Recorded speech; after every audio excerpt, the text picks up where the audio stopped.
राम राम दोस्तों, जय बाबा नीम करोली महाराज जी की। आशा है कि आपके ऊपर भी बाबा नीम करोली जी का अपार कृपा होगी।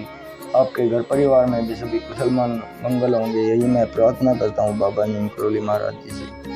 दोस्तों, आज मैं आपको सुनाता हूँ एक बहुत ही पौराणिक कहानी है और एकदम शिक्षा देने वाली है, रोचक है। इसे पूरी सुने मेरे भाई, ताकि आपको धर्म लाभ मिले। और ये सत्य कहानी है, हमारी पुराने में लिखी हुई है। लोहार की कैद में यमराज, ये कहानी है दोस्तों। ये लोहार की कैद में यमराज सत्य घटना बताई गई है। इसे पूरा सुने और धर्म लाभ उठाएं। और इसे सुनने के बाद आपको एक बहुत ही बड़ी शिक्षा मिलने वाली है दोस्तों। और इसे बीच में छोड़कर ना जाएं, बस यही मेरी प्रार्थना है। तो शुरू करते हैं। बहुत पुराने ज़माने की बात है। एक लोहार अपनी दुकान पर बैठकर लोहा पीट कर अपना काम कर रहा था। तभी उसकी दुकान के बाहर से 4 महात्मा और उसके शिष्य गुजर रहे थे। शाम काफ़ी हो रही थी, उसके कारण वे आगे चलने के लिए असमर्थ थे और उन्होंने सोचा कि लोहार की दुकान में ही लोहार से पूछ लें कि यहाँ पर आज रात को यहीं पर रुक जाएं। और वे लोहार की दुकान में आए और लोहार से कहने लगे कि क्या हम आज रात के लिए यहाँ ठहर सकते हैं, हमारी व्यवस्था यहाँ रुकने की हो सकती है। उसके बाद लोहार कहता है कि स्वामी जी, यह भी कोई पूछने की बात है। आप जैसे महात्माओं को शरण देने का और आपकी सेवा करने का मौका मिल जाए तो बहुत ही किस्मत की बात है। उसके बाद लोहार ने महात्मा जी के ठहरने की पूरी अच्छे से व्यवस्था की और उनकी बहुत ही अच्छी तरह मेहमान नवाजी की। उसके बाद तो उनके पूरे उठने बैठने का थकान के कारण जो उन्हें थकान हो रही थी दिन भर चलने के बाद, उनको दवाइयाँ भी दी और वे बिल्कुल सुख शांति से घर की तरह वहाँ पर सो गए। सुबह उठने पर जब महात्मा जी जाने लगे तो महात्मा जी बहुत खुश हुए थे। उन्होंने मेहमान नवाजी से इतना खुश हुए कि वे लोहार से बोले कि लोहार, बताओ तुम्हें क्या चाहिए, मैं तुम्हें 3 वरदान देना चाहता हूँ।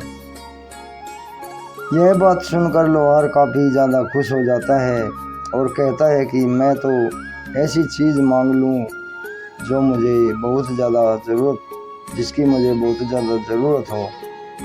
वह बहुत सोचने लगा और फिर कहता है कि मुझे 100 वर्ष की आयु तक जीने के लिए वरदान चाहिए। महात्मा कहता है कि यह लो, तथास्तु, अब तुम 100 वर्ष तक जिंदा रहोगे। उसके बाद महात्मा कहता है कि तुम अपना अगला वरदान मांगो। कुछ सोचने के बाद लोहार फिर कहता है कि मुझे ऐसा वरदान दीजिए कि मेरी दुकान में कभी काम की कमी ना हो।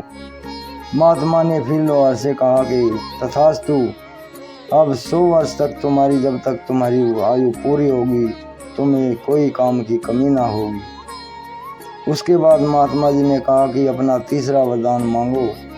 लोहार के पास कुछ समझ में नहीं आया, लोहार की कुछ समझ में नहीं आया था और जल्दबाजी में लोहार ने कह दिया कि ये मेरी दुकान में जो कुर्सी है, इस पर अगर कोई बैठेगा तो मेरी मर्जी के बिना नहीं उठे, मुझे ऐसा वरदान दीजिए। महात्मा जी ने ऐसा ही कहा और कहा कि तथास्तु, और वरदान देकर कहा कि आज के बाद जो इस कुर्सी पर बैठेगा, जब तक तुम नहीं कहोगे वो तुम्हारी मर्जी के बगैर नहीं उठ पाएगा। इतना कहकर महात्मा चले जाते हैं। उनकी ज़िंदगी बड़ी खुशी खुशी से चलने लगती है, क्योंकि शरीर स्वस्थ हो चला था, 100 वर्ष की आयु थी और काम की कमी ना थी। उसके पास किसी प्रकार की भी फिर कोई भी कमी ना रही और कभी भी उसे कोई परेशानी नहीं आती।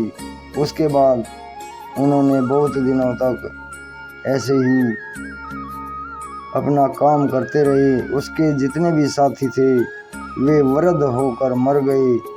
कुछ तो जवानी में ही बूढ़े से दिखने लगे और लोहार बिल्कुल जवान स्वस्थ दिखता था।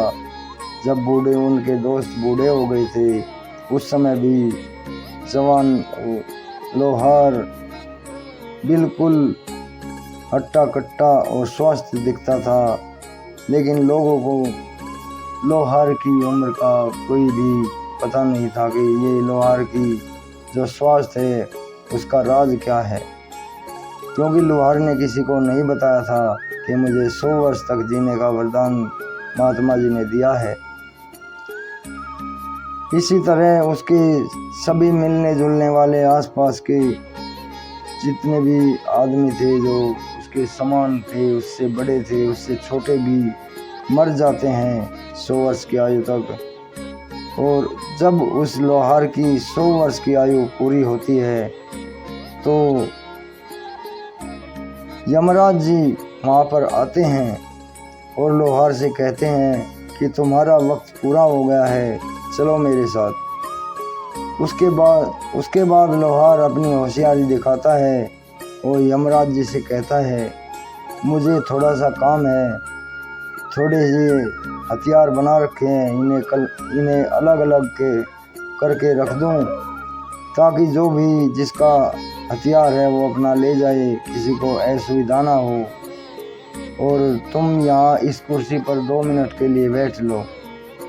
लोहार ने यमराज से कहा कि तुम 2 मिनट के लिए इस कुर्सी पर बैठ लो, तब तक मैं थोड़ा सा अपना काम कर लूँ। और फिर यमराज जैसे ही उस कुर्सी पर बैठ जाता है और महात्मा जी का उस कुर्सी पर वरदान था कि जो इस कुर्सी पर बैठेगा वो उसकी लोहार की मर्जी के बिना नहीं उठेगा। लोहार बहुत खुश हो जाता है कि अब तो मैं 100 साल की उम्र हो गई और यमराज मेरे कब्जे में है, अब मैं कभी नहीं मरूंगा। और वो खुशी खुशी दुकान बंद करके यमराज को दुकान में ही कैद करके घर जाता है। वहाँ पर कहता है कि आज मैं पार्टी करूँगा, मुर्गा लाओ। और फिर वो मुर्गे की गर्दन काट देता है, लेकिन मुर्गे की कटी हुई गर्दन वापस जुड़ जाती है, क्योंकि यमराज जी तो उसके कब्जे में थे, लोहार की कैद में थे। वो ही तो सभी के मरने का कारण होते हैं पूरी दुनिया में। फिर लोहार सोचता है कि चलो मुर्गे की तो गर्दन जुड़ गई, अब मैं बकरा लेकर आता हूँ। फिर वो बकरा लेकर आता है और बकरे की भी ऐसे ही गर्दन काटता है और गर्दन कटते ही बकरे की गर्दन फिर जुड़ जाती है। फिर उन्होंने जैसे ही सोचा कि चलो आज तो मृत्यु से बात चली है, दाल चावल से ही काम चला लेते हैं, कुछ प्राकृतिक ही खा लेते हैं और दाल चावल प्राकृतिक चीज़ खाकर ही गुजारा कर लेते हैं, लेकिन अपनी मृत्यु का मज़ा नहीं खोऊंगा। फिर उसने दाल चावल और प्राकृतिक चीज़ें खाना शुरू कर दिया। यमराज जी को उसी कुर्सी पर बैठे करीब 1 साल बीत गए। पूरी दुनिया में तबाही का मंजर हो गया, क्योंकि किसी की भी मृत्यु ना होने के कारण आसमान में पूरी तरह से मच्छर मक्खियाँ, आसमान बिल्कुल काला पड़ गया था। कीड़े मकोड़े धरती पर बढ़ गए थे। खेत खलियानों में फसल किसी की भी ठीक ठाक नहीं बची थी, क्योंकि तितलियाँ, मधुमक्खियाँ तथा अन्य कीटाणु भरमार हो गए थे।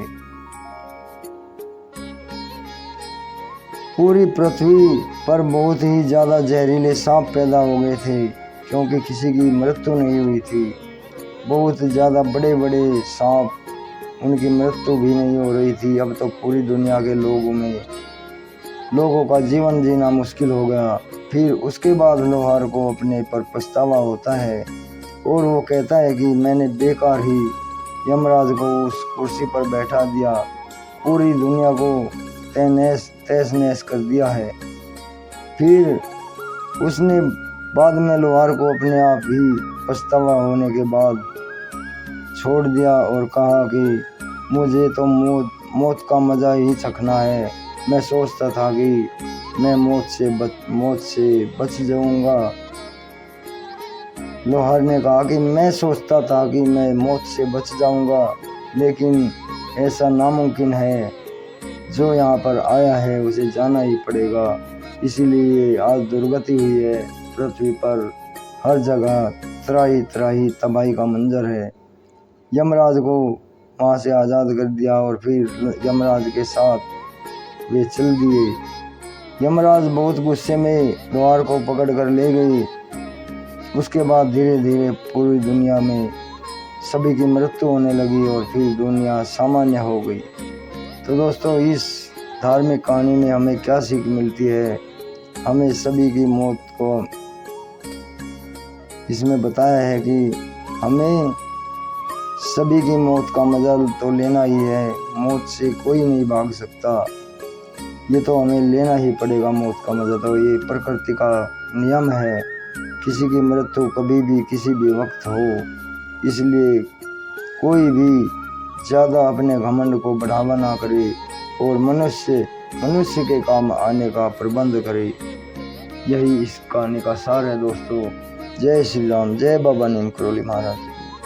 दोस्तों, अगर आपको आज की कहानी पसंद आई होगी तो चैनल को सब्सक्राइब करें। बाबा नीम करौली जी की आपके ऊपर अपार कृपा होगी मेरे भाई। जय राम, जय हनुमान, जय बाबा नीम करौली महाराज जी की।